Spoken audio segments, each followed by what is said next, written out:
haya koyong lo yai biril sidaba tiangbal bagi mapu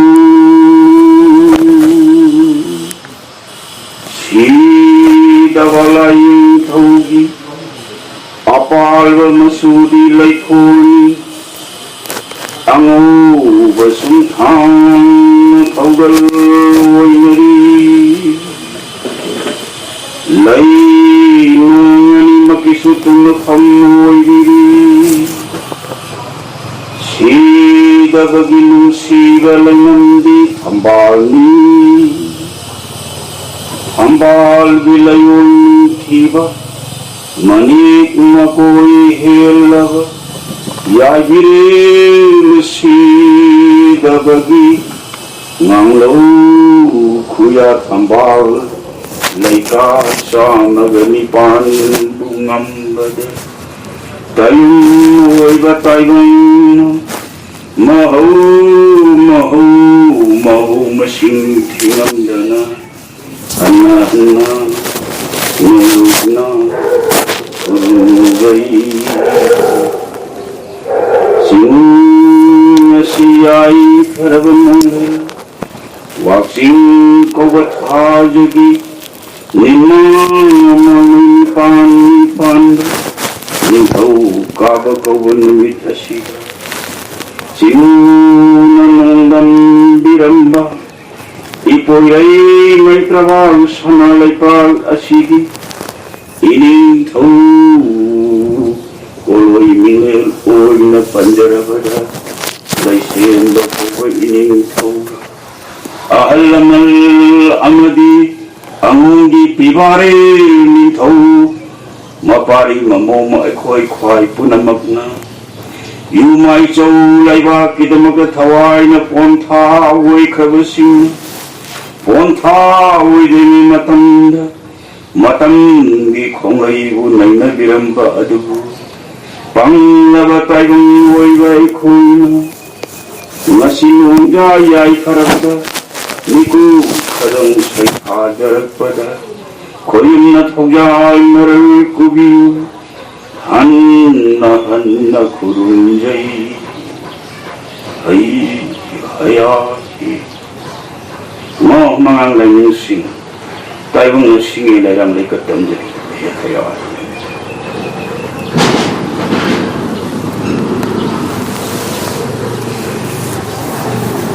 sana punung sige leiting ibiri ba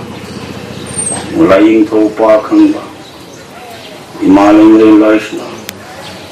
singe lerang lekat tamjari yumai chokuna maksu taibang na singe lerang kudon tamjarapi hi hayai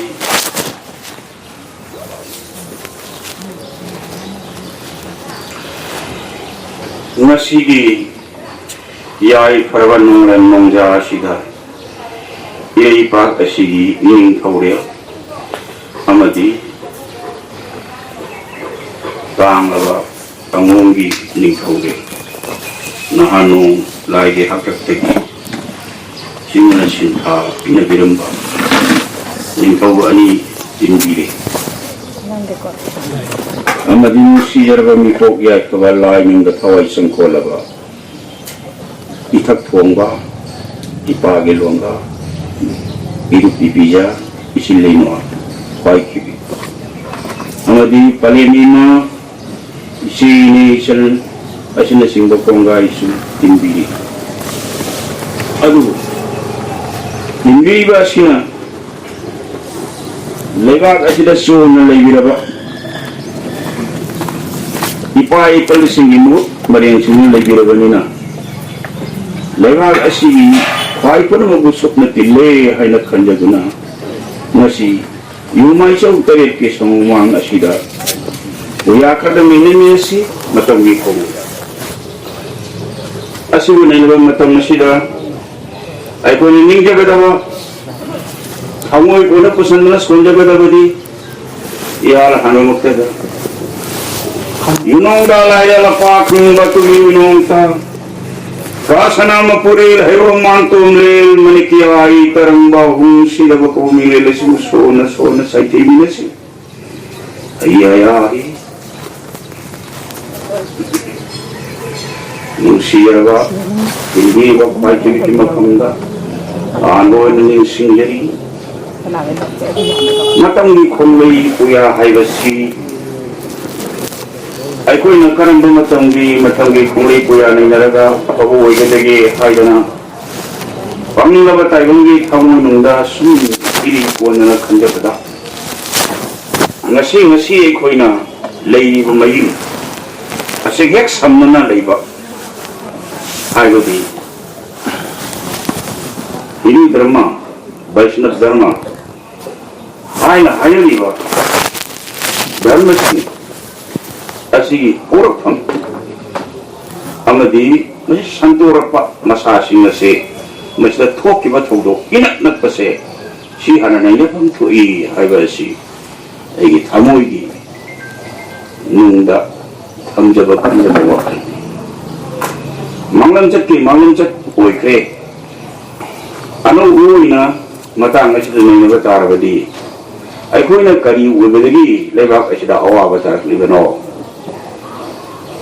karam balisa chat khibadagi karam bat forum pangtho khibadagi aikoina asuk yamna ima lebak ase minai nei thangumna awa khanglegno haibase masi aikoi mami tabang ngri haibase aigi larik saiti jari aigi amoy khanjabo wakal koyum lai hana hari ko pun muksing sinakana gi swasal miral naiti mana kana wasu yimlei milei naiti matangi khonglei hane thoi ba sorok awa ma ama kongai mangdan nangi ba sidi aikhui nan jabani aikhui no hone jari bagi madu gi mahai ni kun pangi ba si haigeni waramdi karigino haibara taibang mapuna amari suwana silu haikiba leiti ngamna hinungayo haiba leiti waramni naribadi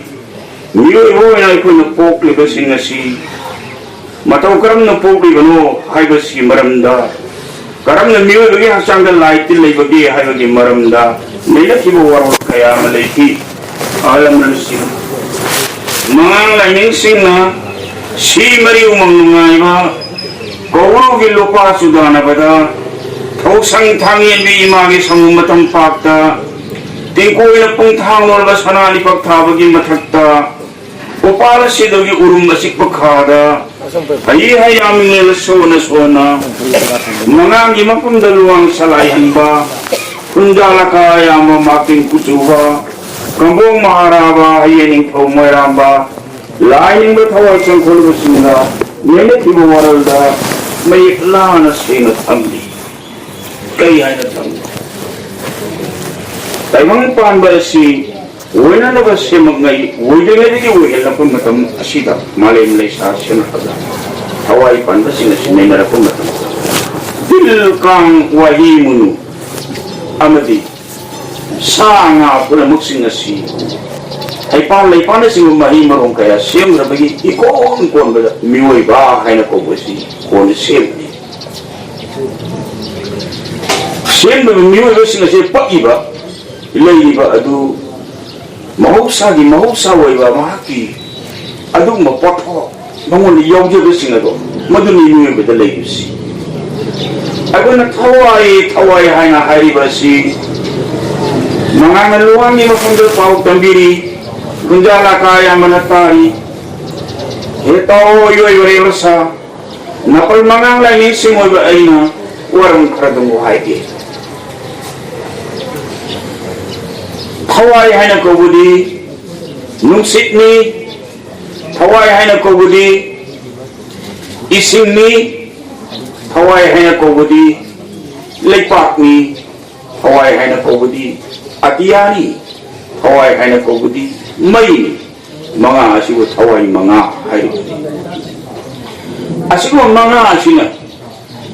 tayo pagalay ba hay pal kaya laipal kaya hingna cawa marum kaya kaya munna cawa marum kaya kaya singase makoy sakung loy na pi leng li pali ba pun mag asila sloy na pi aduna miyoy ba hana ko wase tingma mampu sakam mani hana logo da lain to amang sakam ni na sakam na logo da ni lain mare amang sakam lang ni hada mumnu jaw bi sing sakam logo da ni adu di karam na ay ko ina mayek mga kaptami kay mayek mga tami kayo pa hayo matami uri ba hayo matami yena ba hayo matami ano di tinjan ba hayo matami mana ba hayo matami mayek mga asi si tayo pamata oi ba pidam oi ba kanglo ano di kayo pa hayo ko iba sibu karino hayo do elwang mga ngalisu ba ina lampit yawa hayrati ay amin na sunan na tao malay maharagadi tagung pan ba su malay maragakang malay lo di sakman malay tagung pan ba hayo di sakman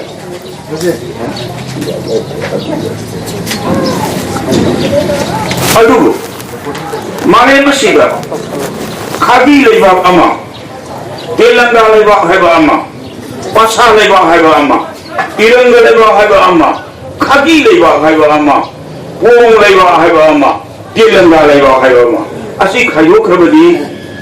magi lebak kasi untuk nayang kre maitai sana lebak ama asunna pula gedi malay lebak heba bado hayo kerbedi magi lebak kasi haidom lo niyat to maram masina lepa ko kaido ko kudam ko miyo so lepa ka manahan gani adu di karam na manahan gani luang haksang hayragudi kong ko yang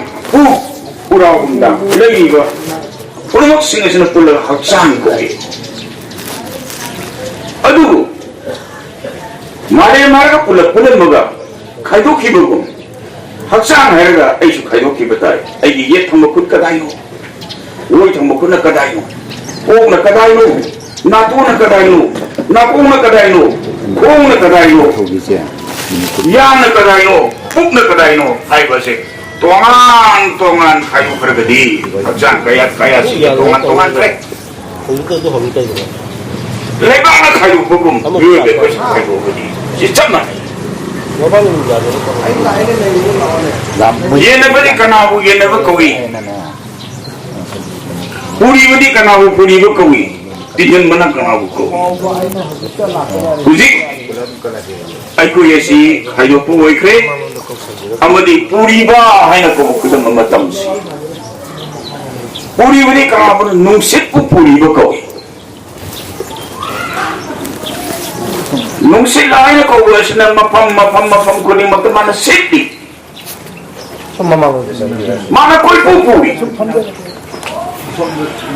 nungsit na sili ba siya kanana sari mahi marunga sari hay palay pa na sari niwa bini hindi ko kulang singasaluloy na sari una sari wana sari lerang nilai kul kaya ada sacari belayang singasi nungsit sari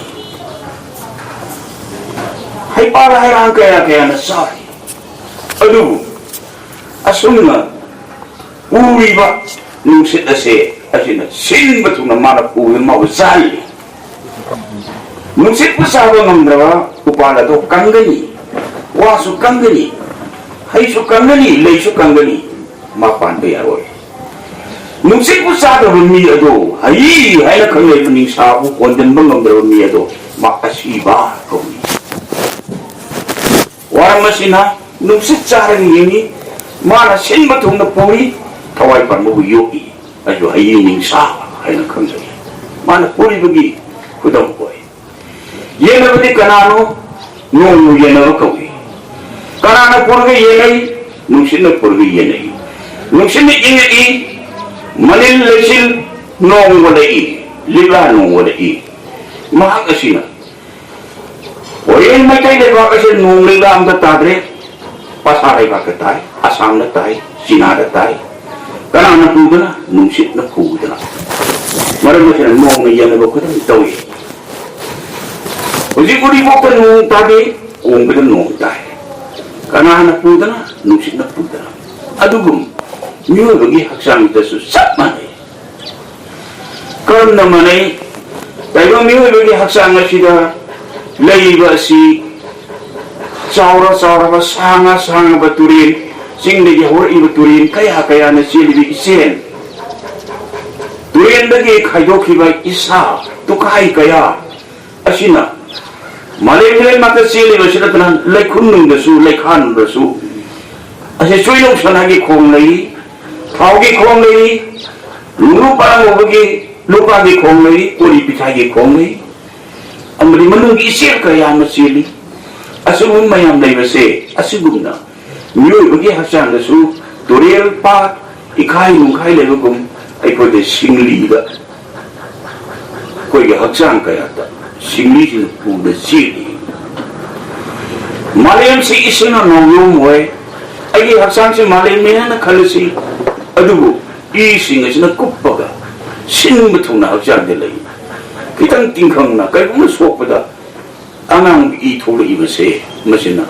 Malimbu isin na isin bu malim na nauyong malimbu isin na nauyong na bungo ko hajar yung delay. Tinjan balik kanano atiabu tinjan bakawi. Karam na kawi malim gilay mali dah hikol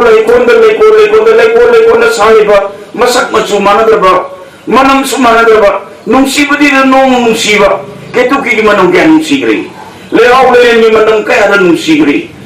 tambahan ni manang nung siri sanggay ni manang nung siri asina si manang nung siba kaya siluhin nung siba to amada dinadiyan ni adong manang singado mana lay man sandringin matumda layang na nika ni tiyo puray na saling na mabilay ng tiba so atiyada tille ay ito dumangay Chu thumi, kung na thumi, mahal manadi, kutum manadi. Ay thumi, ado mo mahal singa do. At naki matagar basu, mahal na. Manang bumao do, pudu ingay matumda, tinki bahayam singa do, at yada tili. Mapana, mamana, ipana, imana, ipuna, ibina, masasingbu, singsu, haisno na warapada, ay bunga alam yan gano, nang asuntaw, warak tau dagi nung si mamaniyang yung wahising ado nga sisu longto pa di leong gini leong tu'i lay girabi pa ipu sing ado nung ngari masing ado bu nang kunga po po kurung mo haye hay na kurung mo do ibuto kanano lay girabi pa ipu to kurung do imi kurung mga mahipan magi yung nake sabay di sabay sing hilay siyang lay ako ko hilay siyang may adana Magu sahiya madaki berta hui da berta udra pada ngabani yekani asini anani kongai awak benani kali gino lay dan nangi lay kami si busire loere are gati mana kai sunang mo magu gi mili lu singa si lay haksang itu ni malay layun candi ba naka mai da takki ba mo yu udu da lay sawon ki ba to gi musu mang do mili lu lay magu na ipana imana warakiba ipu ibena sinta pirang mo ops no sings no na takiba singado nasi po mangle bani asina yung machaw singlerami mamanyalo yung machaw lerami ningoy na panda da hay do khonang thaba thiengra mora lamba namo thombangi imai ba do thongi imai ba hay hi mai ba do thombam ni yunati ado thongi imai ba hay asuna kami padi ba muising do ukidre kanglagi nokpok thangba kanglagi chira amada tokjeng pokpida nomang kham makunda makosim tukhe alo masakudi moye sayuna kariuna ni buji kana boda ko ngani ude kamde adu moy lady moy nangam basinga do moy sai thara basinga do mabale la kidam lawrun basinga do kontra gadi jule ngani kya galoya asibu atiabu tinjel do kawi atiabu hakchang do kusalasi akoy mahi marong chachi ꯆꯥꯛ ꯆꯥꯁꯤ ꯏꯁꯤꯡ ꯊꯛꯁꯤ ꯑꯗꯨꯒꯨꯝꯕꯁꯤꯡ ꯑꯗꯣ ꯑꯇꯤꯌꯥꯒꯨꯝꯅ ꯑꯩꯒꯤ ꯏꯄꯨꯛꯀ ꯂꯣꯏꯅ ꯇꯤꯜꯂꯤ ꯑꯩꯒꯤ ꯏꯄꯨꯛꯇ ꯇꯤꯜꯂꯒ ꯏꯄꯥ ꯏꯄꯨꯕꯨ ꯅꯣꯡꯉꯥꯟꯅꯕꯒꯤꯗꯃꯛꯇ ꯑꯔꯥꯟꯕ ꯄꯤꯕꯒꯨꯝ ꯅꯨꯡꯁꯤꯔꯕ ꯃꯄꯨꯗ ꯂꯨꯛꯂꯩ ꯀꯠꯄ ꯃꯄꯨꯗ ꯂꯩ ꯀꯠꯄ ꯂꯩ ꯑꯃꯁꯨ ꯂꯧꯔꯒ ꯆꯠꯈꯤꯗꯦ ꯀꯜꯂꯤꯕ ꯂꯨꯛ ꯑꯃꯁꯨ ꯃꯌꯦꯡ ꯇꯥꯗꯦ ꯀꯔꯤꯅꯣ ꯀꯜꯂꯤꯕꯁꯨ ꯃꯅ ꯂꯧꯔꯤꯕꯁꯤ ꯑꯩꯒꯤ ꯍꯩꯅꯝꯗꯣ ꯂꯩꯒꯤ ꯂꯩꯅꯝꯗꯣ ꯍꯣꯡꯂꯤꯕ ꯃꯊꯦꯜ ꯂꯨꯀꯣꯏꯗꯣ ꯃꯗꯨꯒꯤ ꯃꯅꯤꯡ ꯃꯌꯥꯝꯁꯤꯡꯗꯣ ꯑꯇꯤꯌꯥꯗ ꯇꯤꯟꯈꯤ ꯃꯈꯣꯏꯒꯤ ꯃꯍꯧꯁꯤꯡ ꯃꯗꯨꯒꯤ ꯂꯥꯏꯀꯠꯄ ꯍꯥꯏꯕꯁꯤ ꯑꯗꯨ ꯅꯨꯡꯁꯛ ꯇꯥꯏꯕꯪꯑꯣꯏꯕ ꯑꯩꯈꯣꯏꯒꯤ ꯍꯛꯆꯥꯡ ꯑꯁꯤꯗ ꯑꯈꯥꯕꯁꯨ ꯑꯁꯤꯟꯕꯁꯨ ꯑꯊꯨꯝꯕꯁꯨ ꯑꯣꯏꯅꯝꯕꯁꯨ ꯃꯍꯥꯎ kaya ama ꯑꯩꯈꯣꯏꯅ ꯆꯥꯏ ꯑꯗꯨꯒ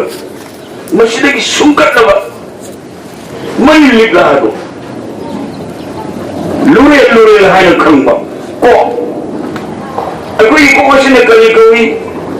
ꯋꯥꯆꯦꯠ ꯀꯣꯛ ꯀꯧꯏ ꯉꯥꯡꯉꯤꯕ ꯋꯥ ꯑꯁꯤꯕꯨ ꯆꯦꯠꯅ ꯊꯝꯅꯅꯕꯒꯤꯗꯃꯛꯇ ꯊꯝꯐꯝꯗꯣ ꯀꯣꯛꯅꯤ ꯋꯥꯆꯦꯠ ꯀꯣꯛ ꯀꯧꯏ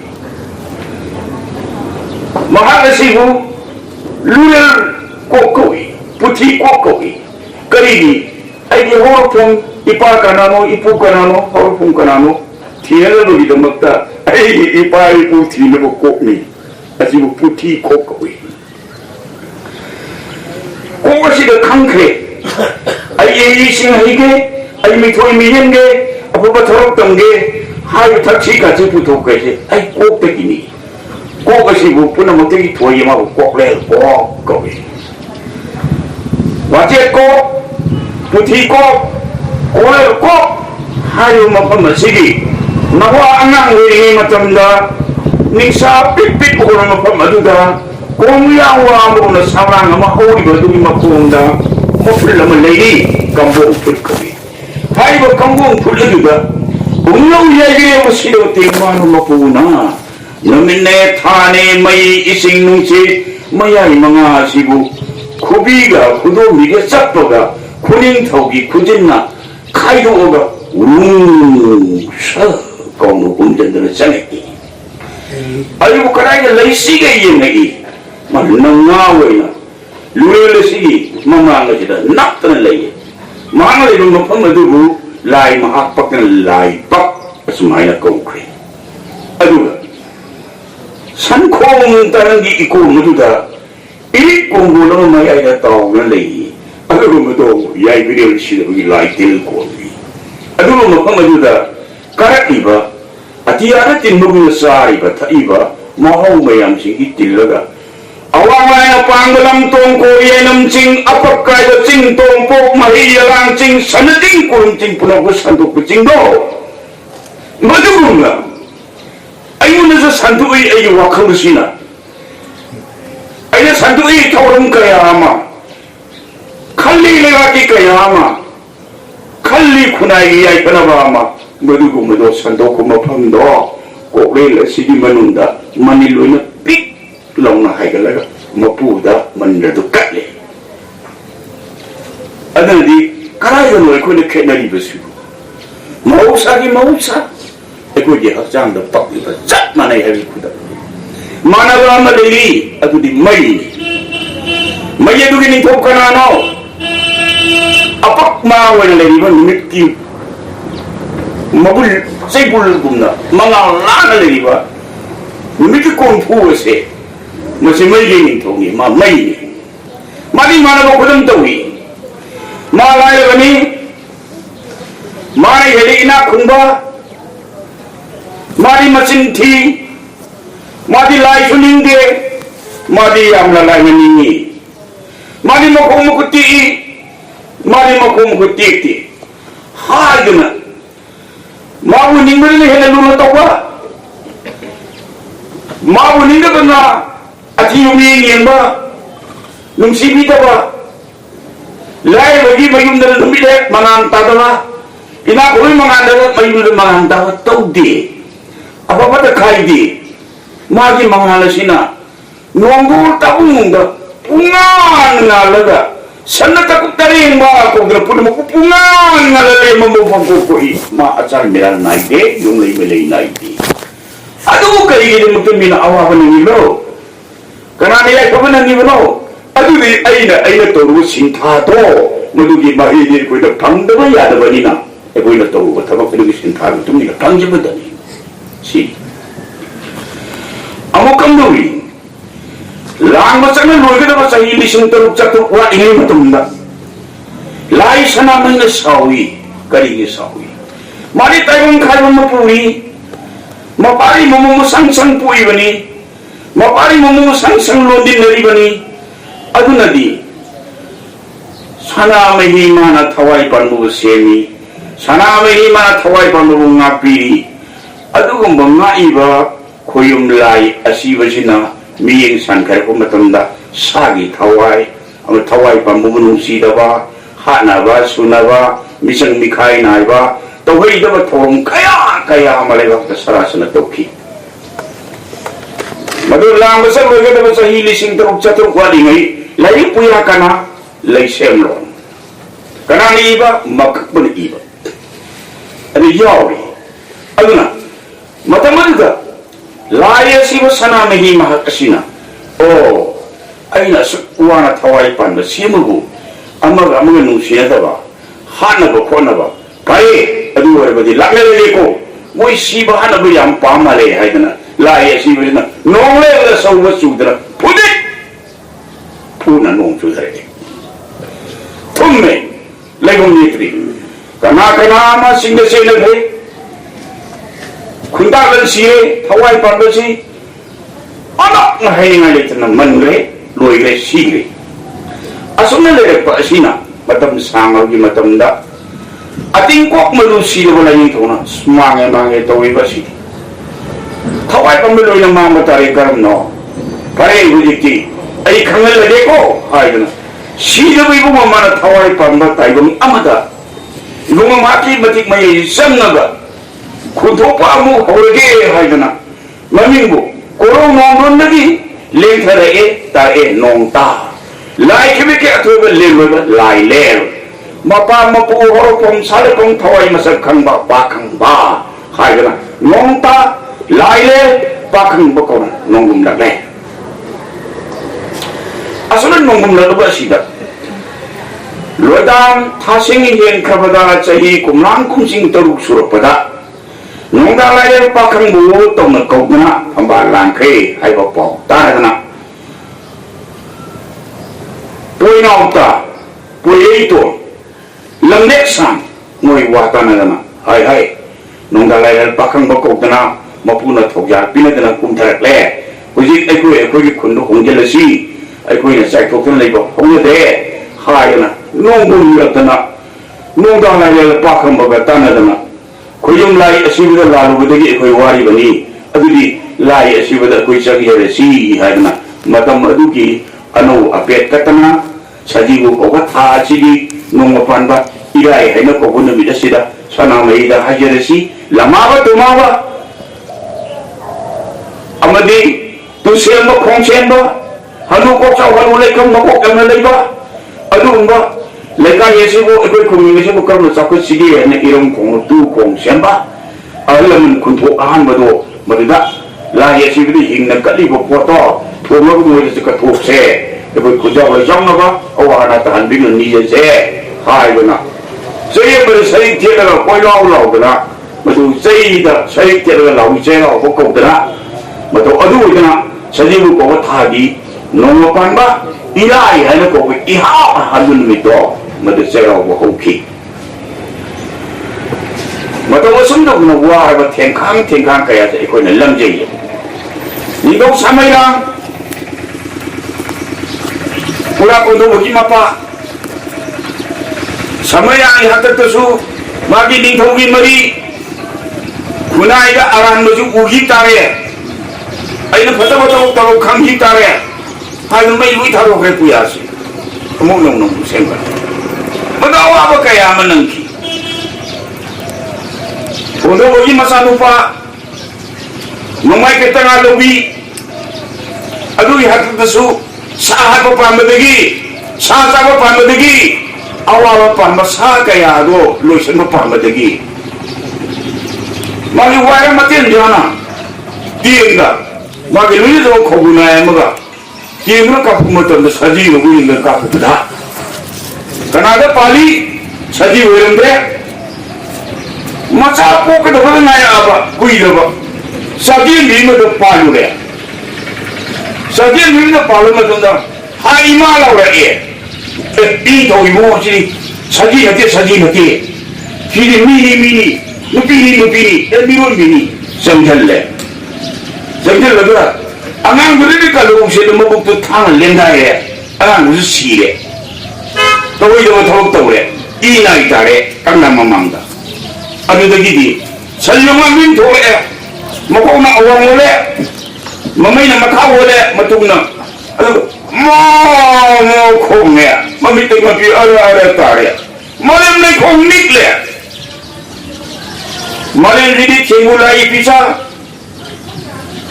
ओपे लावा समुक्सन समु लंदा सारातोल अचिन सिंबा मरोन मथोन तरे पुथोंगना निक्सा थिंगाम नला पापल लेबुबा बुखलतना लोंजा सारातोल लंदा सारातोल को अदुना पापल लेबु बुखलक थोन य मरोन तरे थोन थोलांग नै को होयबनी अदु मपुदु यावनि सनसे अदुना सन्युमा मिनो मो खोंगदा मालेम लेखों तक निए हिस कर मो है लुवांग थोगी मपुन चन्नगा नौथिं खोंदा हंगतना ए निगन नंग yang लाले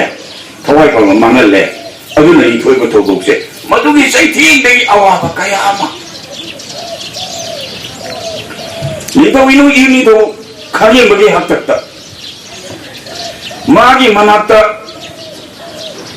असी पानन मसा मन माबु थोगन तौजबा खागे बनि थोगी मनाता मई नै लुबोंबो कुइद्रिबा अदु खागे बनि थोगुना पानन दुमागे मनाय बनि हे थादो कोयरदना मई मुकुंदबा थाव मरी सुरगन मई मुकुंददि लुबोंबो नारि मागे अबिना कोबिदो खुजी खरन वाम मुमचेलमे मपुरबो लाको धाराव मनगिना नुसिबिनि को चानबिनि को हायदना बुंगो बुंगो आई हक थेख्रे हाय लुबोंबो नारि मनना हक थेरे थाजदे नंग ओक्तबन बिनि चैबिगे अदा सोमदरि सिंजमगदि असि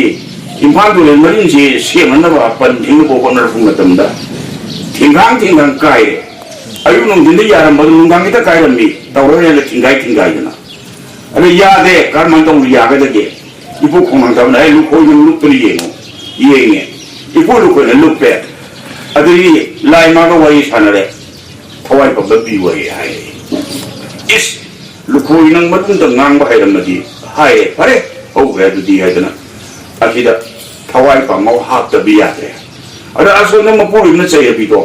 kai kan ro ai lewa ke tamo kai ka thok rage ai lai da ka thok rage ai luk rage khalle liu ka ge mani karam na sanan baya ro yae nu ngal le yande ada mana ye mana karam ai aduni hai ei ni thoi gumo ai lup chage ai lewa ke dam da kan rage ai na hai togunu ni ga ai samu luk ke na khan thok lai bani nang togunu do togi gunu ni thoi gumo ai kai ni jo hoge kai hai ni ai खोजी खादा नवा मोमचेन खे आई हक थे खे कई इन थम सिबिरबदि कइबो मतम मदा आई जेन दि बसिन लांगोनो लापो मतमदा अमाल फंगन दिउ हायरमे फरे नंग यादरबनिना नंग यारे च हाय मो इनिंग थोइबो मसि मते सिनरम के पायम सिनरमे खागे मन पायु थमजनग्रे मोनुजा होइबना सिंग्रेंग लांग्रेंग तासले उंजले सिंगुल लम सेमे मकुद पाइदे यामा मई चुरे सिंगदु मई चमगा हंगलंदा चली सिंगजम मई कोरे अजिमा लुखरे अदमागे लांगोल मु लाको मतुमदगी खागे मई मोनो पदा अंगांग पोए अंगांग को थिम नंदे नंग सायम बिया मेंगो पिबो हाय अदो मनाव गुन खागे मत पीरे थेमियादा करी करम तोई मदुदगी दि अंगांग अदो nahan mamana sinaramba adugumba paido thaktumda yamdo tu sigura brai ga pai ubadi ke e harau ꯑꯗꯨꯒ ꯈꯪꯒꯤ ꯄꯥꯏꯈꯣꯝꯕ ꯍꯥꯏꯅ ꯅꯤꯡꯊꯧ ꯄꯥꯟꯈ꯭ꯔꯦ ꯁꯤ ꯄꯥꯜꯂꯦ ꯑꯗꯨꯗꯒꯤ ꯑꯃꯨꯛꯁꯨ ꯀꯝꯗꯧꯏ ꯄꯦꯇꯪꯉꯥꯅ ꯊꯋꯥꯏ ꯀꯟꯈꯤꯕ ꯅꯥꯎꯊꯤꯡꯈꯣꯡꯗꯣ ꯁꯣꯝꯗ ꯃꯃꯥꯒ ꯀꯩꯒ ꯇꯥꯟꯅꯔꯒ ꯅꯥꯎꯊꯤꯡꯈꯣꯡꯁꯤ ꯃꯗꯨ ꯀꯥꯎꯊꯣꯛꯈꯤꯗꯅ ꯃꯗꯨ ꯄꯦꯇꯪꯉꯥ ꯂꯥꯛꯑꯒ ꯆꯥꯕ ꯊꯃꯣꯏꯗꯨ ꯀꯥꯏꯕ ꯊꯃꯣꯏꯗꯨ ꯈꯥꯝꯕ ꯉꯝꯅꯗꯅ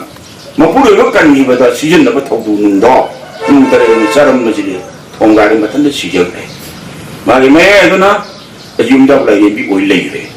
ꯑꯁꯤꯒꯨꯝꯕ ꯊꯦꯡꯈꯥꯡ ꯀꯌꯥ ꯑꯁꯦ ꯃꯁꯤꯅ ꯂꯩꯕꯥꯛ ꯑꯁꯤꯗ ꯑꯋꯥꯕ ꯆꯩꯊꯦꯡ ꯑꯁꯦ ꯃꯊꯪ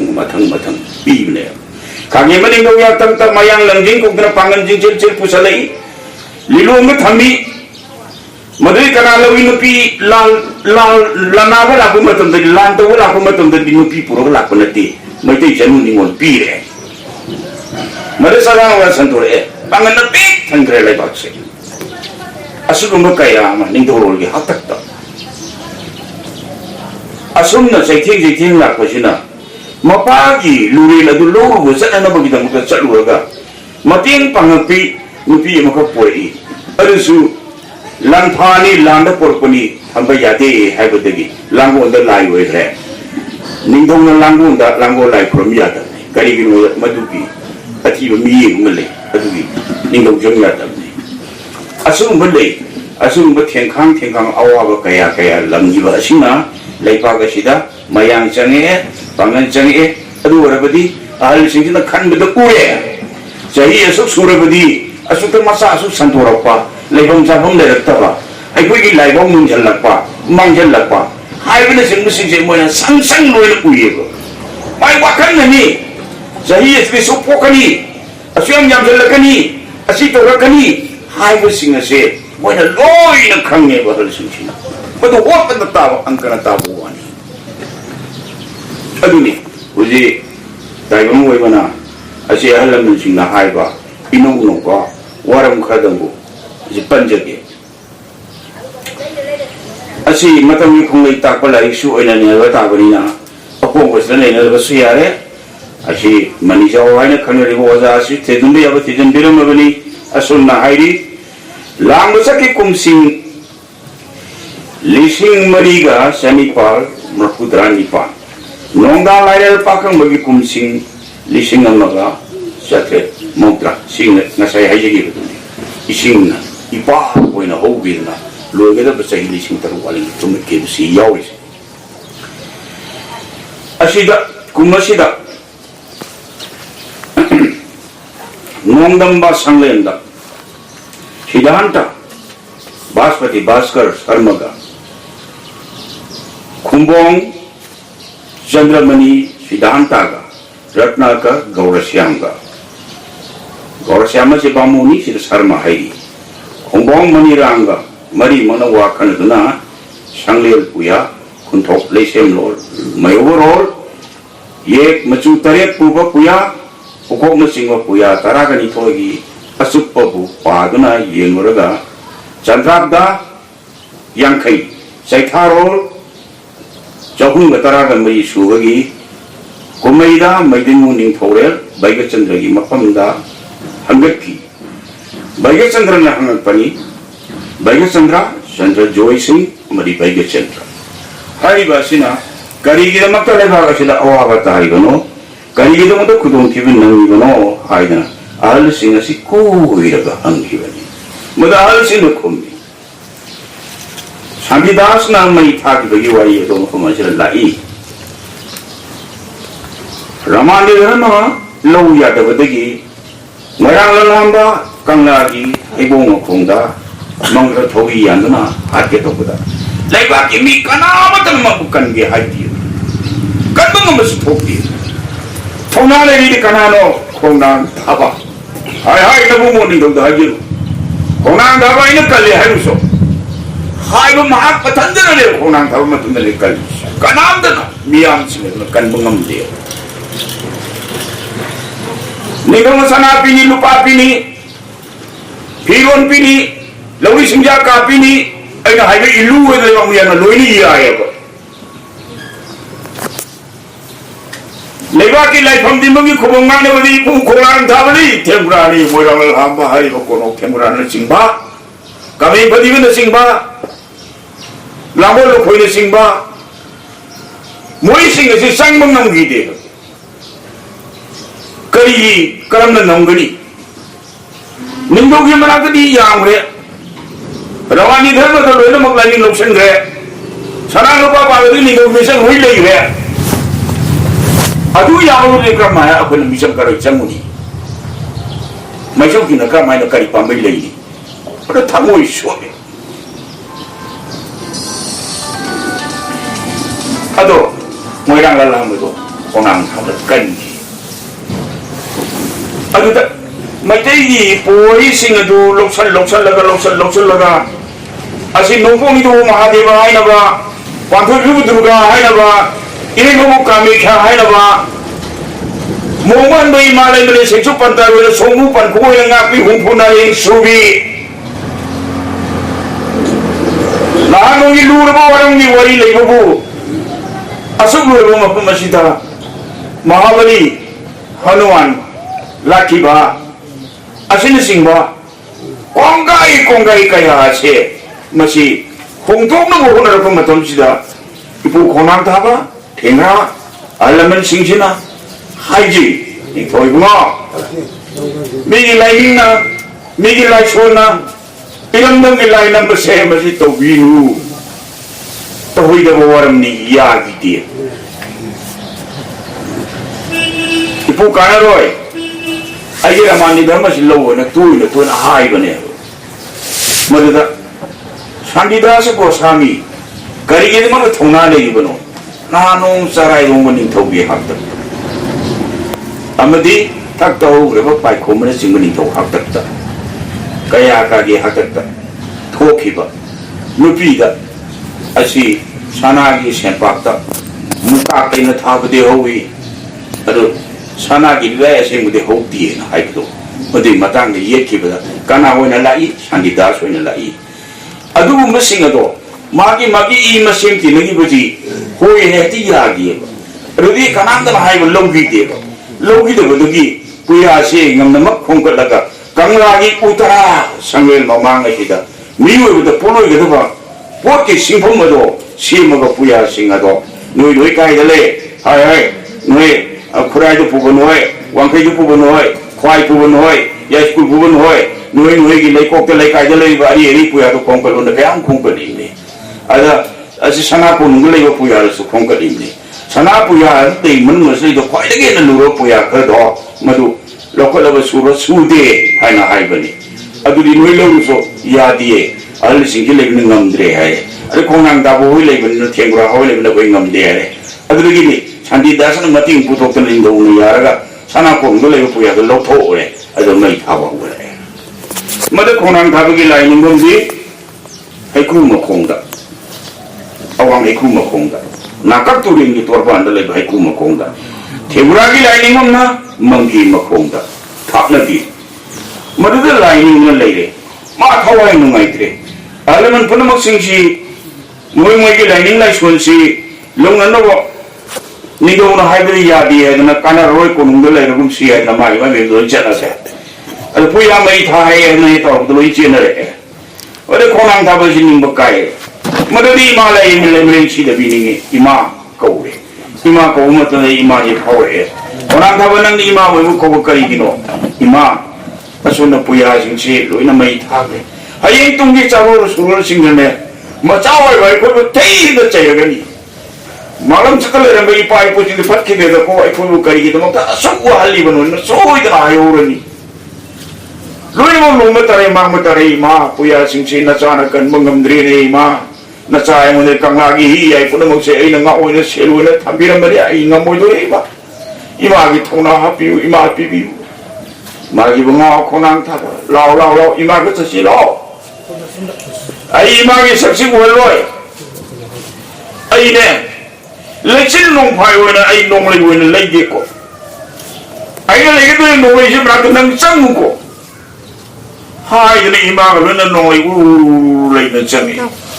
Mai na sa pa ho wena thori kungai kaya tat na matang mai na sa pudigi. Puya ya masing ju nong tak lo ina nong lagi nong sila sai kai. Mata wadu ring ada Sambil puru paya letak nambai kai biro pakang bagi maram de iba sana mahi maram de iba tunggal lulu ko thok da thoro wari kaya gila isindu konang ta pada ko me boy ma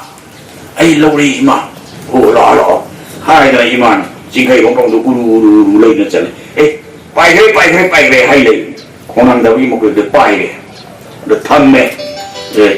ima yam na mai ri iman na sa ku thongjal pi bi badi ima ai na sa mafam asid la le jo re le ro ibo hai le ima sina langor tam na ima si phenchi wei kre changjan kre so iman re matam ma sa khoi ma pari ma mong kaya si la ga hai badi ma chou sing kaya la ga ai yang bai mo kam do no hangja do khosadna wari watai du ligi matam ma da ipai ko sing gi puya kaya mai thaduk na mang gi thok do adu gi thok ki ba duna santi da sai ba si masin da angu ba masin lang jala khujin da lang jala mako khanong khangakre hamui porpok cha matam ma da su khonang tha bana kanbi na prok so bida na sa do tin ko lai ko se gi lupu jo hai bada ibu do na ma thi phong ak ne ki ga ma da ko ga ma da su khonang tha ba ipu na kanbi da thawai ji hing ji ki bari dimba ma puna thawjal pi ba masa am hoi bade gi iuni thok charai rong su khabok yang na pami pemba yang na pami nga cha ba chapam matam da lamle puruk sobi ko ma pham masida mana karigu sa war win sa mana so ingon da kare na sa na ti na tharo da achi sa de na lam dana ibu do pandu ram dana ibu do langjeru ba de gi ini thoi mo ibu do ni ibu do na sana ja ba ibu do ya thora pa na tharo le achi gi mai na na wa ta re hai na lai ning na lai achi gu ma thodo kaya asina lai na ma thi phong ni lai na wa re ye ado mataw ase aikoi na mi na ni matam gi phonglei pori se koi na mangan bani aikoi na leibak asi bu ima se lekha ta han bani mase aikoi na mase lekha ta han maji phan batai matam na ma koi na sarai rong ba haina korbani dausina palen di uthum pambi ol palen do uthum pambi wen na ke hai gi yamben phogang na nongwa jingali khalong da mana nga ke hai gi nimombo makong na singare do uthum pambi na hogda inga ke hai gi ngoyang na labana kha mai kai da sai u na hogda nga ke hai gi sandi das na maglan da hibi pambi na hogda nga ke hai gi thogi hi mai bana isok to upar loi na ho rage lu inga ke hai gi langol khoina kogru pang bagi langol da adu hai wona li phaigal wona hogna ai langol singa ke hai gi guru khonang thabana hai gi ai di kangla gi ko le hi ai kaya mo nga yer ai sing thau pambi wona hogna ai pun mo singa ke hai gi asigum na ba ahal man na hai ki ai kuina hauri bo kudam gi ku sing se masin mi sang ra ba tu ra le ndra ba adugi matam adu dane ai koi lang wala ma sulna tai bang wena pui ai ba ji khang ji ko adu ima le ba chna wari ba imana mayani minai le thang sa li ba imana khudong thi ba sing se ai koi aman ma me am ji sak kram matam da ai koi me am se ko tana sa ga tana akoi pun mo ga ne pukchen ko yen tin ima le ba chin nungai le bo bo le si ko hai na no ma ga mo ko toki ado kuji ku sing ji ho de u sing ji ma mi sa mu yo chum mi ba ye ge na i sa mu yo ai sa ma bu ya gi ni un di li ai gi ektiba masa si ai na palen bok thawe ba yu nan na masi kanada han nagari khang Gloria dharma chali da han su khang ro ta adna di mai tai da khara ni thi na mai tai gi ni chapam da han na ge na i khal le Palen yauwe. Palen yauraga masida khwaidagi hena maitai lai jabasi kana leige na I hangje yo. Hangma matamda chan sing hena makak lai. Labu ki da ma tongan lai le. Ano sale. Sahi kya subege hangye ai. Sahi umdra ga manga suri. Ai ngonagi ani yali. Oh adudi ai yamba ko yali. Yamba ai kai ndai ning le ke ba. Stapi. Ai kui lai lai su de yawe. Ado palen da sarai rong mana uthum nui na horuga nongpong mai kai nga ke na mai yawi pu ya. Asibu asigi ining thau sarai rong mana uthum pa bioi na hogi phom ji khang bra na hange mangon oh haina badi lei ado hujikti ai poina lei ba asi palen je kunno ko wi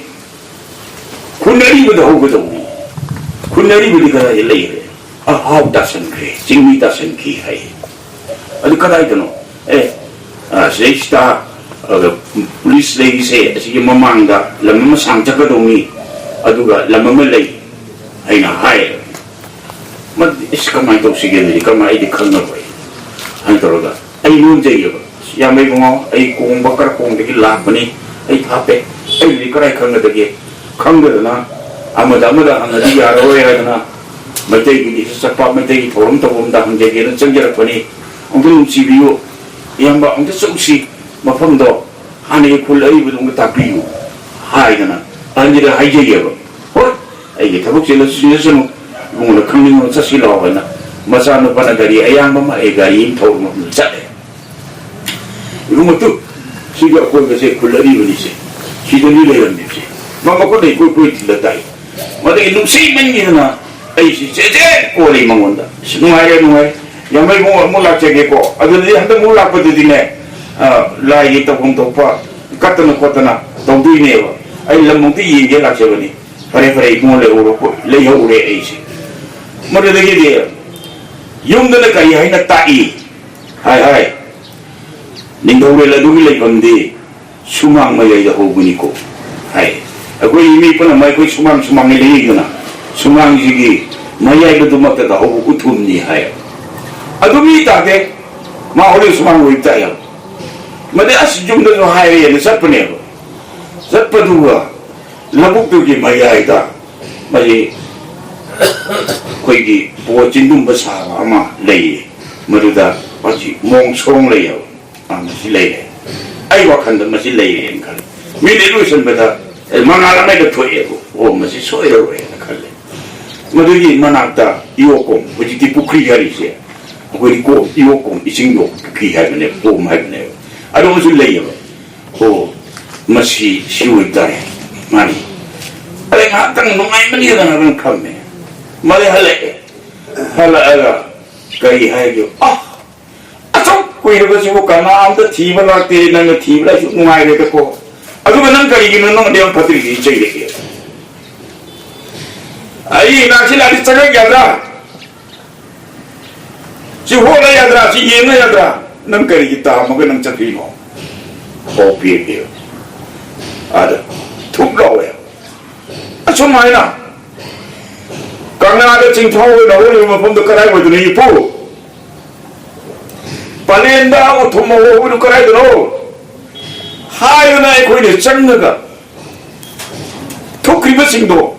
so wona wona ma yai to ma wona ma ya ma do wona ma ya ma do wona ma yai ipo na ge thawai kar o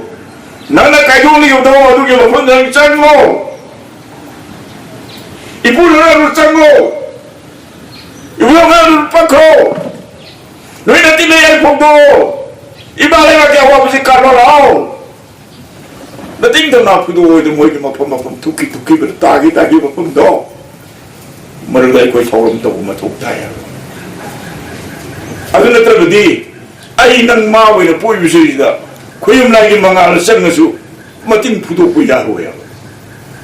de thau na chang ne yengero를 yengbahawure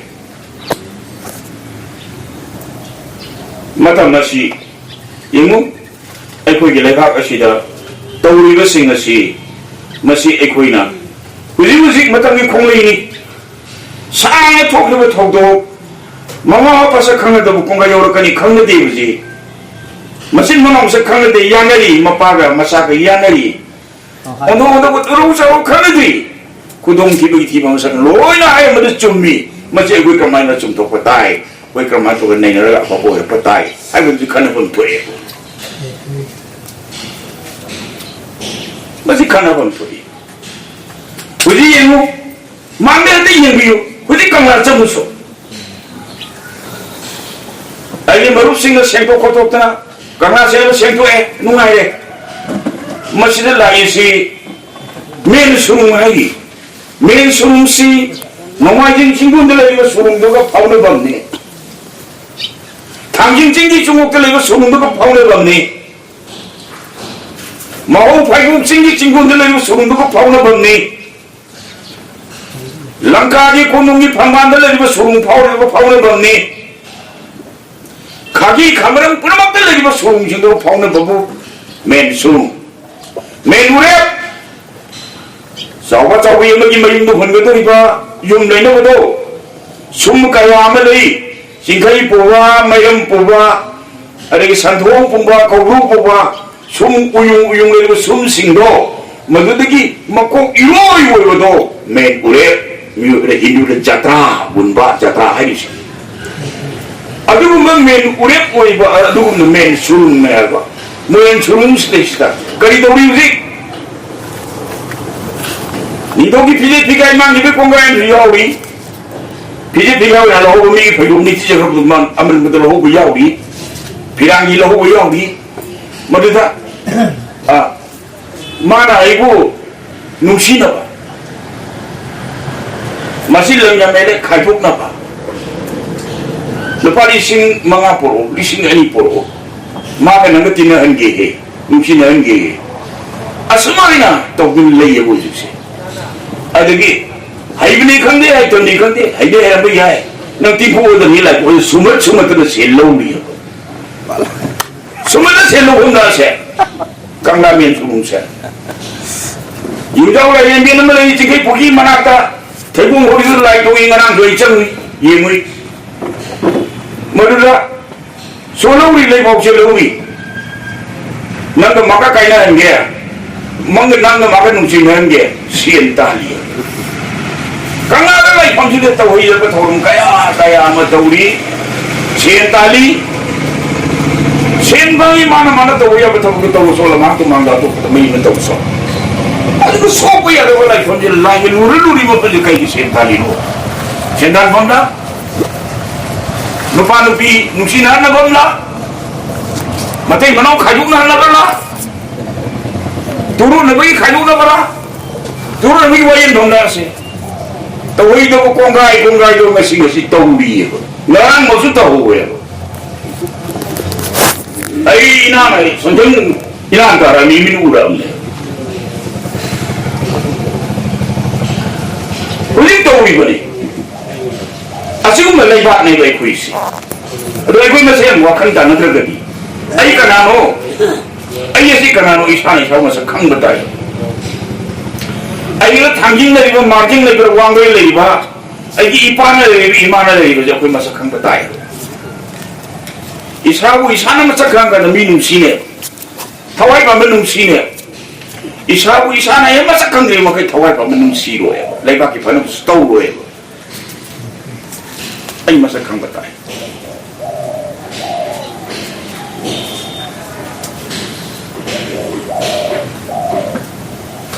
मरम मसीना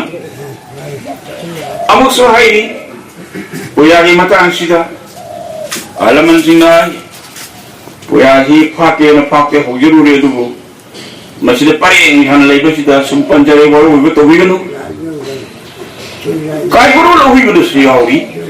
अदु खमलांगी ने पॉडी the सियाउरी कई याउरी मदे कोन संगी कलियनी कलीगी मीगी खामेलबो थोपाल कौरुं सुना यावर गले बने पारग दबसी अब करी हरी नो मीपी कनी हरी रा खमे न करा थाने हरी ब्रा करी नो लेने नहीं या बसे वो से तो कितना याम है खामेर खा कोई उम्लाई तो खा कोई मुम्लाई मैं हमबान में Education Minister, Medical Minister, Industry Minister, moi sinh khai đốt hết. Những thông sinh nghiệp phấn đấu là những càng là phấn đấu là những cái lấy bất sinh là to, nó sinh là chỉ cái sân là bị men đó, bay phẩm bản lối xem hết. Khá men bu, khơi làm sinh nghiệp men bu, thấu pa câu ông su na, giàu là cái thằng này, pa là cái thằng này, mà cái đứa phẩm này luôn đi, mà phẩm này luôn đi. Phẩm ngài có mi thà là gì? Phẩm ngài có yên này vậy, yên thi này vậy. Câu ông xuống nó phải là cái đó này mà họ nó câu hồi huy của câu. Huy mà xem một cái khung này vậy thôi, sinh này vậy thôi, ngang này vậy thôi. ở đó ngay là miền phẩm mi ba phẩm ngài bất sinh đồ âm mà cả bữa nung xì nó rồi hả bạn? magi bona bata khamen bo thopar kogong suna baragadam ne nusina ba hana ba chaina ba magi adugi adagi asi tawduna uji tawdi thawdo si chaman mabiti chapu mu ne hai ba mi no udabete loi uye bo si tawai da kaya uye salai da lisa sa kaya uye kaya marum sa bunu uye na kombi yang ko marum pa ina ka program marum pa ya ta da bani ki tik tan ta ya jindi lang hong marum ni jin lang hong marum ni habni kai ro sani ba sa ya tu ka ta bani ki sahi di adu ada khangde pangsa chasal le langkong de lamthi ko du lai jin di pangsa chai ba jin di langkong marum ne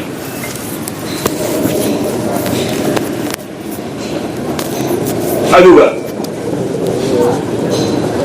kuyum lai mari amasu mati phong e numit desina numit la kha ma gi mangal ala bara sabu na sasal e ba macha ku bang namte kana gi macha mapari kaya bagi macha mamom sene bagi macha mimu tu hane yang bagi macha are ngo mami macha ubung ngam macha kaya basina macha ko ger kap bagi macha iba ko ger kap bagi macha asingo macha ka jana thale ya namai jing sing sang se malai mali kham mo da mai se ka kai na mai se na kai rak le nomai jing lai kin thare ya singa sing kum hong re le kon chang sa kre singa sing le thugai ga le ke lambi sem jang ki so ko thon ki mang ki asigu mo kongai ne ya nupi bu thina tawe nupara nupi bu thina tawi nupi gi lamchat kaya na ekoi nupi bu han thawa mi ngi nge magi nupi duna thabak so nupa duna asida thak paga sabaga mayung gi masale huri mai nupi le huri khanganu ada chani ngai na nupi jing awak kani ai nupi male la sulana na ma angam thabak tokta ya angam thabak tawrabadi magi nupi war wa kuji nupi se lamboi re ai puya ji lamboi re ai kuji marwai gi macha machu gi ningha suri haba phi suri haba ngoi cha ba lukha ko ni semi haba ese madu nupan ha nupi bu mirai badagi tawi bara aduga nupi na mapu bu yening de badagi sakri bara ani sida asoi bakra leba nupi su nupa su soi ba leba masih kai da orang na phagani ge adu lamchat tabi mi wena khani de wakhal to be sintha shine bai guna to godori ma thabakti ꯑꯩꯒꯤ ꯏꯆꯥ ꯏꯃꯧ ꯑꯗꯨ ꯋꯥꯔꯛꯄ ꯇꯥꯏ ꯑꯩꯒꯤ ꯏꯆꯥꯅꯨꯄꯤꯁꯤ ꯍꯦꯛ ꯇꯥꯏꯕꯪꯁꯤ ꯋꯥꯈꯜ ꯇꯥꯔꯛꯄꯗ ꯌꯧꯅ ꯏꯕꯦꯝꯃ ꯅꯪ ꯁꯤ ꯆꯠꯀꯗꯕꯅꯤ 이bungo nang si sakadabani ay na haigadaban mi mayna yung baba sale bebe ma nang ne namong biru ko chage hardine dali he kakalap mama ko ne salo hai ne salo ko di di yo ya to wi da to to no wi me bilisi nimu namma yung parabadi mama adugi hadara no puraga parabani da imagi mafamda imana na pudna popo anangdo masado miwo na ba masado kungunta na ba masado mai basing tamna na ba masadi na mte yai kana bo na de imana masadi no kaya wai mapana masado pi ma miwo na bo na ko matamda mapana kaya ni wai adu mama yung pangol luhong dore luhong matan ni mai luhong yung pangol diri mapagi lam itu singam de mamagi lam itu singam de mapagi lam itu singam de ka mamagi lam itu singam mamayim pandore adi masa nabi du ma kali hai ta imagi bima nana yum pandu dinne imagi lam ni kara ka singori bundan nem pokta nanga le du du nem poktu Tara no pubi nangi namaje nani foto nangi namani na kallo nangu thani no puruga nangu yendire ko patugi pagela man singam deo na to kanada sinni nangi na pu ru yeli ba nangi na pu foto aduda nangi na pagela man singum da bodo nang na pu foto singu ko hai batai aduna mama mana mapa mana haiba gum aigi isagi lo makta so aina haiba tai ba yung thong sina haiba tai ipa ipu ahal lai wal basin na mang sok famel lai ga thogal lamba ta am ba thaksi khasi mioi bagi yung ba lor haiba se ture lai moi dagi hena kopi haina ba lai so mane lai ipa ipu gi thogal tori bani ina ningi bani lai do pakam bani mi ipu ma chau ningi bani adagi di lai do sana mai ningi bani ada akia si do meningi bani timba maupun ningi bani hayo ai ngasi lai satau lai hai ana mai kam du wai jin phang yura adu sana mari ka tin mirang na bau le kan thu umbra ari lai sang hai do ni ung la li kana gum na pan thui bi tu nge pan thui bi sang um so ai no bu ni do gi ma le so ai sa ai mari di jahi kun mo hang ya we ni ola pa ngasi jahi jira philoi phingam ko ngamaga matang la ka do ni bi tu philoi phingam mo hong dui ni kaya sang re thung gi la thum dui se lai to ba mo ni na dur te nunti gi tu ja do rai ba la da ka ko ni cheng pha ba ba khamin pa bar ma sika tin jang da wa ye de bangi kobi bangi tin ja da wa hai bangi lai pai pha ba khal ga athin ko to kai ai lemari nadi kai gi dong to merang thuri lemari ni sai puli mu kai suja kali kai kita thokte ai sana mai ka jinda merang la lai ko kai gi dong kiri no nang sana mai bu ko kiri di nang mun thawai ma le lo thok ro na thawai yo gi sa ko ya ra yung di sana mai no molam ba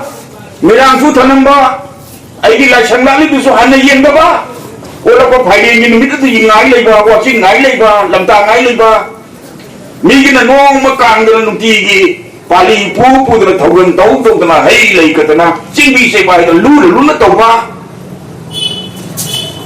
ase ai yung ni soya ba ai imung soya mapuloi ba aduna nupi ama koile haidana mai bi yemi mana so satlaga madu thadat la ba hikap ye ka ugi tel mayam si nari mapuloi ba na so ma bi yumda le bu nupi se tan ko kha ga ina lo ba lo ge khari ga nupi se thamba ya na ba ma yu si nari ma si thado han ba tai kari thabuk tabatai si ai yunda lali ai imo do ai isa we na khan batai mana hoyong dro so na tak batai kasi tak batai mapuro mi mami chage ni lo sa di se mati yem tai yen ne lo batai wai se ma tu na kai hene sikka dage mati tam batai sumchit tam batai singi sabu tam batai thang the rum ma jana tam batai yopa tam ma jana tam batai angang matam sana hoga lam batai lai lai chu pan batai sana ba matam khan batai lai pa matam khan batai aji sing ba sing ye thaudan yan ma pa de lai ye madu hundu ma ga ai lai khum ma jaga dori ne ai lai ro tinal dori mai ma kai loi hundu ma ga sala di ai mungo angang atang ai mi salak sari ya we adu yumpan kai pan sa do yumpan khuling da ko we yung isu ngata yang tahan benda ke hukul lagai na tahu kita macam kita tak tahu na, lagi itu tahu tahu na, ibu mana mesti menjadi lama ka, tahu rusuh lagi tu bahaya ni masuk ini, mai papu ini, asal kita tahu orang ni kaya amalai, asih, ibu macam kongang tahu na, oh nama mula sagu nermaga, amungi sahur sinaran ba. Yada kai hai na hai madu da hai he bungo hong ba ya wi da ba ahum le hai amida ipu wa de yu hong ba ya da ahum da kai no ta pi yu hai na hai bungo yimun he ai wa hai ki asi ingra ba lagi ising aying baje khambi mega pandam nasi sai ge mata arabado la maido adu lagi ising aying bagum ni ing yara sanu adu yara se nongpo thole nami tha se to odna nongchu bum de thole e haira si madu su yara se pato wong le ba tharu le ising da sacha ba thambal le ising da patu da legu to khradana lobi singler wang thoe ba no kaki matakta kandang lawo nung magi matakta tharu lai salawi thamba lai salawi madu madu yarasi o masanu adu bane song go yawi da di ai wa hai ke taw ai lu yen ba padu gi pa do ai pa masakti ai pa lai hadan nang bu tha ni na puraga nanti paling lima ada yang birak juga, nanggu yang depan tu ipas macam suruh ngomong berjaroi ko, sini. Loyang thasing ta nopubi, nungju nungsa kaya kana abi, awal saya ting kaya su, kangen lang abi, mapari dulu jadi beri kau lang bi, mamong salah kau ngai paling lima, long sore. Mata da mabukta angang naupurga salibi macawu uning bagi ikau da ikai basu khangjedabi icha pangaga loe hana khanbi adu umbi palin ima angang agana matam chana pora matam da nawa angang ne khangdabunina imana mathelu koi hui ngai matam da parba ningtha amagi mathakta angang jina mangjal lakpa aki sing chachalakpa matam madani imana goi laite निका आदना कुचल लगा नौपुर भी इमादरा मबुक्ता हम कोई भी तो चाचा बंगा में मचागी तो मुझे नहीं मचागी तो मुझे मापारी तो मुझे मामूंगी तो मुझे इमान अस्यों न वाजे आई वो नौपुर को पोपी मचागी तो मुझे मयार चार लो इचा इचा फरने लो ये हाई तो नहीं हुई ना वो नदी फलें इमान तो आई वो पोपी फलें इमान से इमान लाये नहीं इमाम मसक्ति है ना ऐसी इमाम से सुनो घूमते हैं और आई की ताइवान पर मपुर में ले है मुझे लेती है भी यारो मरा मसी हुए बना ऐसी इपाना ये लिबनी ऐसी इपाना ये लगा इपुंग सल अरे मलांगियन सल कोई बकोग ने इमाम यहाँ सामने सब इबनी लांगियन सल कोई भी कोग संगागा परे में इमाम ने निंथी बकोग है ना मसीली निंथी बकोग तो ई अदुबो लांगियन सल कोई बकोग Padau ipada gi lai curup mana ta cai isa ko ibani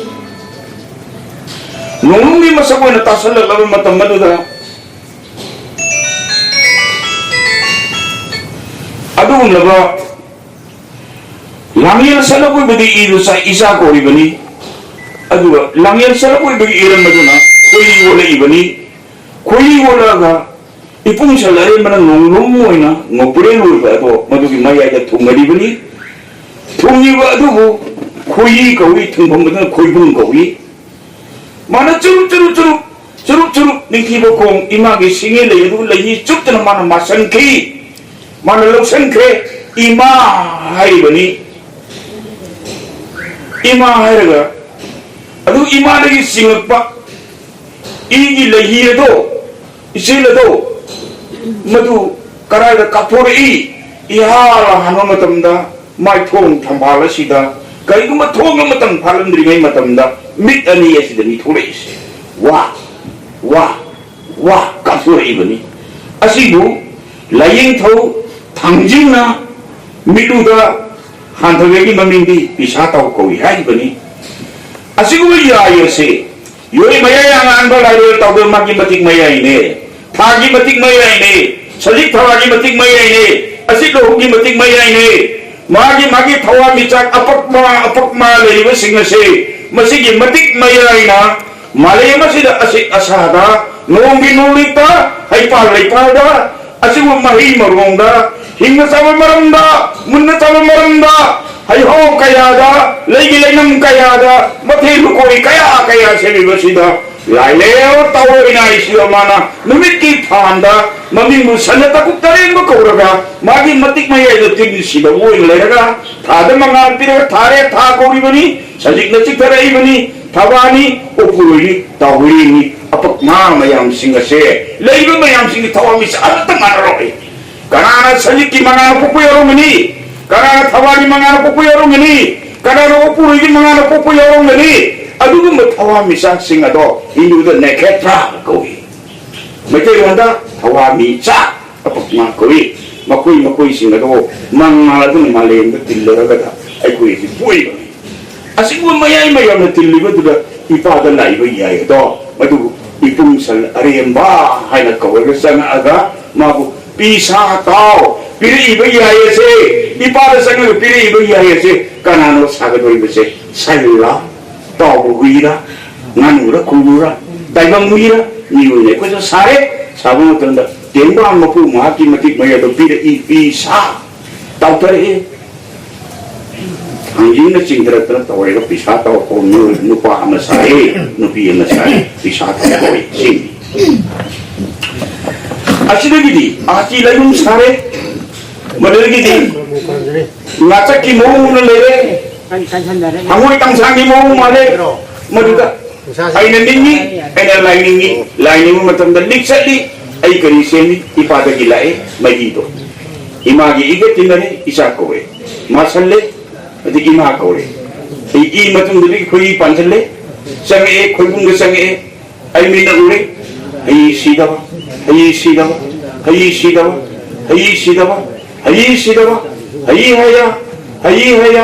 hayi haya sulingai da sana lengai ningunu lupa lengai ningunu marum mapang mani singunu ai isa kari torang mani khangunu ai marum mapilana ibu kari solong mani ningunu hayi haya mingel sona ai na soningu mingkai duda ai haksangda imagi bibukta lairiba mayiren mo gorendo ima dari tinori isa ko ribodo aina masale ima ko ribodo modelo oyak pa saktam do ngorok mo dagi mitta haidaga kadai jerung semakpa mikoi chachi semakpa ning sangakpa hangoi tangchang malakpa yongari ba malakpa ha lusam palakpa yangel sarupan hiba hundang yalakpa asi haksang sigi manungda turien gi singli nawi sili turienda simbi singli nawi pusallo mai singnu sigi matik mai aisamu aina iya yang milu sore layu madu kai gi bayadi hundang amabu wa na bayadi hundang kalen jan bayadi lu yang mesin sudah bayadi ngaku nidu sudah bayadi lu semnidu sem bayadi nakong nisin leda bayadi mit udah bayadi yarin kongji panda bayadi hacang kaya sudah bayadi hai bose aina ꯃꯤꯡꯂꯦꯜ ꯁꯣꯟꯅ ꯁꯣꯟꯅ ꯂꯤꯛ ꯆꯠꯅ ꯆꯠꯅ ꯁꯨꯝ ꯅꯤꯡꯕ ꯑꯩꯒꯤ ꯀꯔꯤꯒꯨꯝꯕ ꯑꯃꯠꯇ ꯁꯣꯏꯕ ꯌꯥꯗꯦ ꯍꯥꯏꯅ ꯅꯤꯡꯅ ꯂꯩꯔꯤ ꯃꯇꯝꯗꯗꯤ ꯑꯁꯤꯗ ꯈꯠꯅꯕꯁꯨ ꯇꯥꯔꯔꯣꯏ ꯆꯩꯅꯕꯁꯨ ꯇꯥꯔꯔꯣꯏ ꯂꯧꯅꯕꯁꯨ ꯇꯥꯔꯔꯣꯏ ꯑꯩ ꯁꯅꯥꯁꯨ ꯅꯤꯡꯁꯤꯡꯉꯣꯏ ꯂꯨꯄꯥꯁꯨ ꯅꯤꯡꯁꯤꯡꯉꯣꯏ ꯃꯔꯨꯞ ꯃꯄꯥꯡ ꯀꯅꯥꯝꯇ ꯅꯤꯡꯁꯤꯡꯉꯣꯏ ꯏꯄꯥꯅ ꯇꯝꯕꯤꯔꯒ ꯏꯃꯥꯅ ꯂꯥꯎꯄꯨꯔꯒ ꯌꯥꯗꯅ ꯂꯩꯔꯤꯕ ꯑꯩ ꯅꯨꯄꯥ ꯅꯨꯄꯤꯁꯦ ꯑꯩ ꯀꯧꯕ 이ꯕꯨꯡ ꯃꯥꯅ ꯅꯣꯡꯗꯝꯕꯤꯕꯅꯦꯅ ꯅꯤꯡꯊꯤꯅ ꯁꯥꯒꯠꯂꯒ ꯊꯝꯃꯣ ꯃꯗꯨꯗ ꯀꯔꯤ ꯑꯣꯏ니 ꯐꯝꯕꯥꯜ ꯑꯃ ꯊꯥꯎꯔꯣ ꯑꯗꯨꯒꯨꯝꯕ ꯂꯩꯒꯤ ꯐꯝꯕꯥꯜꯅꯦ ꯐꯝꯕꯥꯜꯗꯨꯒꯤ ꯃꯊꯛꯇ ꯐꯝꯃꯣ ꯇꯥꯏꯌꯣꯟ ꯁꯦꯝꯕ ꯃꯄꯨꯗꯣ ꯁꯪ ꯁꯪ ꯎꯅꯤꯌꯦ ꯀꯔꯤꯅꯣ ꯑꯩꯒꯤ ꯐꯝꯕꯥꯜꯗꯤ ꯃꯄꯨ ꯎꯒꯗꯣꯔꯤꯕꯗꯣ ꯁꯤꯡꯉꯦ ꯂꯩ ꯐꯝꯕꯥꯜ ꯂꯩ ꯈꯔ ꯆꯥꯝꯃꯒ ꯅꯤꯄꯥꯔ ꯅꯤꯡꯊꯤꯅ ꯁꯠꯀꯥꯏꯔꯕ ꯐꯝꯕꯥꯜꯗꯨꯒꯤ ꯃꯊꯛꯇ ꯐꯝꯃꯣ ꯁꯤꯅꯦ ꯑꯗꯨ ꯀꯗꯥꯏꯗ ꯐꯝꯕꯥꯜ ꯇꯧꯔꯨꯒꯗꯣꯔꯤꯕ ꯀꯂꯦꯝ ꯏꯃꯥꯒꯤ ꯁꯤꯡꯉꯦ ꯂꯩꯇꯅ ꯁꯦꯝꯕ ꯂꯩꯒꯤ ꯐꯝꯕꯥꯜ ꯅꯥꯎꯐꯝ ꯅꯥꯎꯑꯣꯏꯕ ꯃꯄꯥꯔꯤ ꯀꯌꯥ ꯀꯌꯥꯅ ꯐꯝꯅꯅꯕ ꯃꯆꯥꯅꯨꯄꯥ ꯀꯌꯥ ꯀꯌꯥꯅ ꯐꯝꯅꯅꯕ ꯑꯩ 이마기 찔러가 삐끗해주다. 아이 나우펑기 판반다 판모. 나우펑기 판반다 판모가 후임마고 라인데 서로. 머리가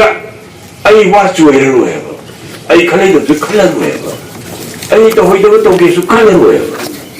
마도 아숨나 후임 라이도 링범 같은다. 라인 싸먹니 바로 손을 아이 학장가야 사고 뽕로이도 해. 마땅하다. 아이기 이빠는 아이기 타와이 오열로. 아이기 이빠는 타와이. 아이기 빠무로 학상시 까나암다는 나티. 아이 그리고 너 부비 빨리 마들이 자기가 이도 그리리 짱기가 이도 뭐든 아이기 학상시 오열. 아드나니 이빠는 타와이 오열. 아이 이마는 학상 오열. ada ima ipani kudon ne ba mapari ama kapoy na poy ba mamum salim sas atay kana amna nati aduna di ipagi ima ka kaina handa ba taya ipagi ima ka kaina badudi ay ki thawai ga hakchang ka kaina ko ipai ma kaina ba ko pai bungo nang na thawai wo ne ima nang na hakchang me na matam sang na tay bang ko mai sana ki sel na chum na ningo chum na solo 아무서 하이나 로일레 대마가 먹고 시도가 마고 우게 이몽을 가진 망할 판게 하이버디 파운드가 이거 안한기 미엔 따무 소리가 먹기 먹고 시도 우리니 하이 뭐지수 소리가 봐 하려면 그냥 다 먹고지 파운드가 이거 안한국이 밀루어도 이행하가 미행어도 이행하가 대마가 먹고 마고 소리나 우리 하이브르기 타운등아이고 앙앙 되기 몸이 때문에 얘기데 아이 삭신에 몽원 다도 있어 아들 린나띠 아들 리마 뿌판 거야고 없는데 타운등아이고 앙앙은 아이 이마마 sak한 거 뭐야 아이 이빠스마 sak한 거 뭐야 아이 거 일로 버리 그야 레기 소나는 강 먹은데 거기 있는 사나 그야 레기 빨리 그야 레기 강모 양하나 죽은 강모 아이기 머룩 마피자 사가이 나타이 까나랑 다 없는 아이 방하는 강모 오는데 앙앙나 빠미거디 마북탄 바 발레미 마기 농시에 북한랑도 머리당 탄자바 아두가 실리가 마푸도 머리도 방접은 봐 시각견이 망하는 게 도리시 마북 탄자바 마마기 tum토에고 컴랑이에도 마북 탄도 빠amba 마북 시르마기 망하라도 머리도 불러내고 거기나 사남이나봐 마북 무서봐 마오르가 녹쳐봐 마오르가 빼져봐 마오르가 누워져봐 뭐 마누가 니 하나 말하는 것도 없어